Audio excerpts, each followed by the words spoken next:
हि प्रभो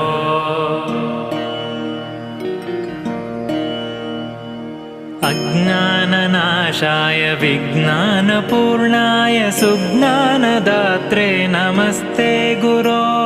श्रीराघवेन्द्रार्य श्रीराघवेन्द्रार्य श्रीराघवेन्द्रार्य पाहि प्रभो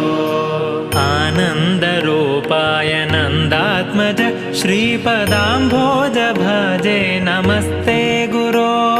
श्रीराघवेन्द्रार्य श्रीराघवेन्द्रार्य श्रीराघवेन्द्रार्य पाहि प्रभो इष्टप्रदानेन कष्टप्रहाणेन शिष्टस्तुतः श्रीपदाम्भोज भो श्रीराघवेन्द्रार्य श्रीराघवेन्द्रार्य श्रीराघवेन्द्रार्य पाहि प्रभो ईडे भवत्पा